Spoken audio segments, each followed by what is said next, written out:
Apex Legends is a hard game. You have to constantly be assessing so many things all at once. Where should I be aiming? Where is the enemy team right now? What abilities would work best in this fight? Do I push? Do I stay here? And much more. There's so many things running through your mind when playing Apex, but don't worry because GameLeap is here to help. So hello everyone, I'm your hostess with the mostest, 8-Second Gaming, and in today's video I'm going to be breaking down 5 rules that will instantly simplify Apex for you and make your games so much smoother.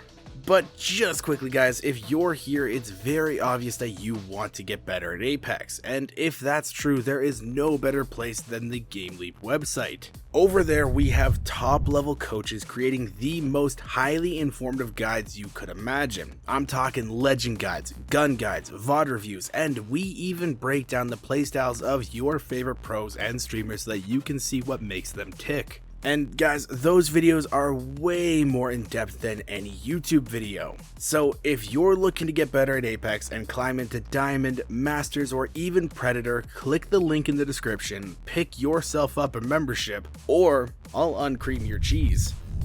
But now with that covered, let's jump into our video and start off with the first rule, and that is the straight down rule. One of the hardest things in Apex for a lot of people is recoil control. They aren't sure where the gun will be pulling and then they end up missing a lot of shots. But with this simple rule, you will be hitting a lot more of those bullets. If you were to take a look at most of the guns in Apex, the recoil pattern for them is pretty much a straight line for the first little bit of the magazine. It's only when you start reaching the end of the gun that it goes all over the place. Now yes, the patterns aren't 100% straight up, but with adjusting your aim for tracking the enemy mid-fight and pulling straight down, you will be hitting a good majority of your bullets without even trying. This is actually the method that I use in a lot of my fights, and it's been working for me so far. But over time, once you get more comfortable in fights and you want to go deeper in recoil control, then you can start to learn things like jitter aim or recoil smoothing, and those things take recoil off a gun completely. But for now, the straight down rule will carry a lot of your fights without you having to think about doing anything to control the recoil, leaving your mind open to think about other things. But now, moving on to rule number 2, this is the push rule. One of the most asked questions that we get not just here on the GameLeap channel, but also my Twitch channel, and that is when should I be pushing fights? Well, sadly there is no cookie cutter method of pushing. A lot of it has to do with situations and it changes in the blink of an eye. But with the push rule, it may help you to start figuring it out in games. This is to play passive when down and aggressive when ahead. The main reason that you want to push in a fight is to not let the enemy team stabilize and re-establish themselves somewhere. You always want to be forcing them to play on their heels. So when in a fight, if you're able to get a knock or a crack and you don't take any damage in return, you don't want to let that team freely heal up or res. You need to be aggressive and push. If you are to wait too long, they will be able to reset that fight and it will be back to an even playing field. And if you start that push too late, you will be caught in the open and that team will be able to then be aggressive on you. But let's say that you're the ones getting beaten down. You need to hold angles and wait for the team to make a mistake like wide swinging an angle or jumping into a 1v2. Most times teams will make small mistakes like that, and the teams that are being aggressive enter a stage where they are vulnerable when pushing. They have to leave their cover, push across no man's land, and that leaves them open. That's why you can only really push when you have an advantage, and if you're the team that's holding, if you're able to capitalize on that vulnerability, you will have an easier time holding them off. And again, this is one of those things that is always changing mid-fight, and it's just something that you have to pick up over time from playing the game. But if you want to see some in-game examples of me and my team pushing or holding, come check out one of my streams over on Twitch TV/8Second Gaming. I would love to see more of you guys over there. But now, sticking with the pushing theme, let's talk about rule number 3, the team rule. When people push fights, even if they don't mean to, they have a tendency to push as a solo and end up taking one-on-one fights. And while sometimes those can work, it's always best to play as a team. If you are to look at any pro team that has a good support, you'll see that they're always playing around one teammate and basically holding their hand. Apex is a team-based game, and you should be taking advantage of that if you want to win. If you have someone trapped and want to push them, make sure to be pushing as a team. You can then double swing an angle, or you can have one person take one side and the other take the other to confuse the enemy. Strength in numbers is a thing when it comes to Apex, and sometimes this allows you to get away with things that you normally wouldn't be able to. When in a fight, unless you're stream sniping, you don't know who you're up against, and they could be some form of aim god and you just don't know. But when pushing as a team, you don't have to know, because numbers advantages will win fights a lot of the time. Overwhelming solos is a great way to win those fights, and when playing as a team it makes it a lot easier. Now, moving on to rule number 4, this is the diversity rule.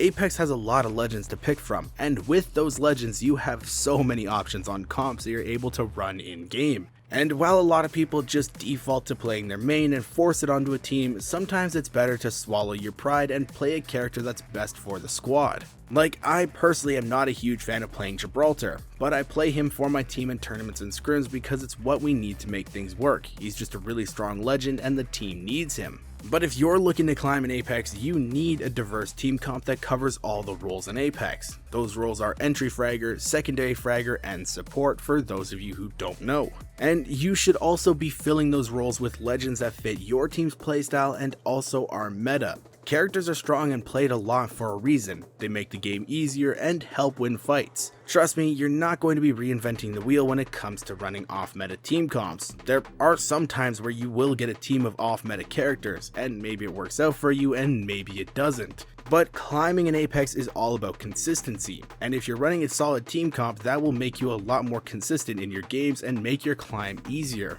Though if you're not sure about what a good team comp to run is, we actually have a video breaking down team comps for every playstyle in Apex, so check that out after this one. But now let's talk about rule number 5, this is the abilities rule. After you've spent some time in Apex, I'm sure that you know all the basics about what every legend does, and if you don't, you should go into the firing range and play around a little, because it's very hard to play versus a legend that you have no idea what their abilities are, so it's very important that you learn those abilities and what they all do. But if you really want to improve at Apex, you need to go deeper down that rabbit hole and start learning all the tricks of the abilities. For example, knowing that a Newcastle ultimate can break your ultimate if you're playing Horizon is very important to know so that you can better aim it when trying to suck a team. Or even that the real Mirage's arms glow blue when he first uses his ultimate, that way you can track him, kill him, and make him look like a fool. And while you personally don't need to know how to make these plays or do the tricks yourself on those legends, just knowing how the enemy is going to try to use their legend will allow you to better respond and win more fights because of it. In fights against those legends, you will know what they plan to do because you understand how those abilities work. Then you can put yourself in a better spot to deal with it and then just completely counter them. Plus, if you're able to anticipate someone's moves in a fight, you look like a cheater to your friends, and that's always kind of funny. But there are a ton of rules that players should be following when it comes to Apex that will make your game easier. So now I ask you guys, is there a specific rule that you follow, or what one of these ones is your favorite? Let me know in the comments down below. And I really hope you guys enjoyed this video and learned something new. If you did and you want to stay up to date with the latest and greatest Apex Legends tips, tricks, and news, don't forget to smash that like and subscribe button. Thank you all for watching. Once again, I'm 8 Second Gaming, and I will see you guys in the next one.